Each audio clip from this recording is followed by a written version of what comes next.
Political party सत्ता में आएंगे चले जाएंगे, मगर लॉ एंड ऑर्डर बरकरार रहना चाहिए। जो डेलिब्रेट तरीके से इस तरह से हरकतें की जा रही हैं वो ठीक नहीं है महाराष्ट्र के लिए। सर, तुम्हारे मित्र केसीआर बीआरएस में आने के लिए महाराष्ट्र में बीजेपी और कुछ बड़े नेताओं को ऑफर कर रहे हैं। अभी नाम आया है कि पंकजा मुंडे जो बीजेपी सीनियर लीडर है उनको भी आइए, हम आपको मुख्यमंत्री का उम्मीदवार बनाएंगे, ऐसे ऑफर है। नहीं, पंकजा मुंडे को तो 2 साल पहले इम्तियाज साहब बोले थे, 2 साल पहले बोले थे उनको, वो समझ रहे नहीं उन्होंने। 2 साल पहले इम्तियाज साहब जो है, अब बाज लोग जो है हवा को सूंघ के बोलते बारिश हो रही। इम्तियाज साहब पहले ही बोलते देखो ऐसा होने वाला है, 2 साल पहले ही इम्तियाज साहब बोले थे उनको। आप खुद कैरी कर रहे थे ना उसको, अब वो उनको सोचना चाहिए। अब कोई भी अपनी पार्टी को आगे बढ़ा सकता है, ये तो उनका डेमोक्रेटिक राइट है। आप भी बुलाएंगे सीएम के उम्मीदवार बोलते उनका नाम? किनको? पंकजा। अरे भाई 2 साल पहले इम्तियाज साहब उनको बोल चुके हैं ना, 2 साल से इम्तियाज साहब उनको बोल रहे हैं कि समझो बात को। मिले भी ना आप उनसे एक मर्तबा, मिलके भी बात किए। अच्छा, मिलने के बाद कुछ अब वो डिटेल ये बोलेंगे।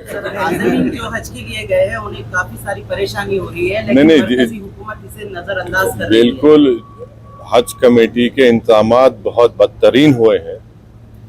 हज कमेटी के इंतजामात सबसे खराब हुए हैं और ऐसा कभी माजी में ऐसा कभी नहीं हुआ है कि हाजी जाकर परेशान है और हाजी की लिफ्ट जिस होटल में या जिस बिल्डिंग में खड़ा गया लिफ्ट गिर जाती है और दूर दूर खड़ा कर दिया गया।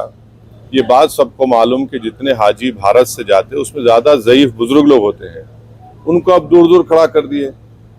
और ये जो अगर कोई औरंगाबाद से जाएगा या कोई दूसरे शहर से जाएगा तो उससे आप 70,000 80,000 बढ़ के ले रहे। किस बात के ले रहे आप? क्यों ले रहे आप तो बड़ा बात करे कि वो हम पैसे कम, कहाँ पैसे कम कर दिया आप तो, ये तो पैसे इजाफा कर दिया उसमें।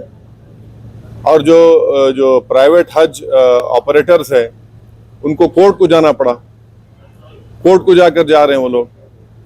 तो इस साल बहुत ही गलत इंतजाम हुआ। हम तो इस मोदी सरकार से अपील करते हैं कि इसका जायजा लें, ये क्यों हुआ, ये हज का इंतजाम इतना खराब क्यों हुआ, बज़ाब्ता प्रोब होनी चाहिए इसके ऊपर।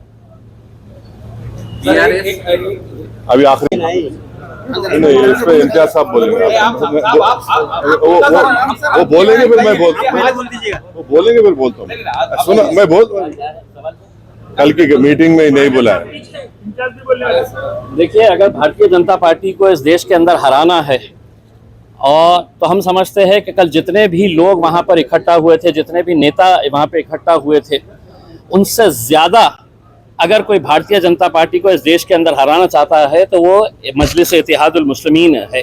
और अगर आप एमआईएम को छोड़ के अगर कोई ऐसा एक गठबंधन बनाना चाह रहे हैं जिसके अंदर आपका लक्ष्य ये है कि बीजेपी को हराना है करके, तो कभी कामयाब नहीं होगा।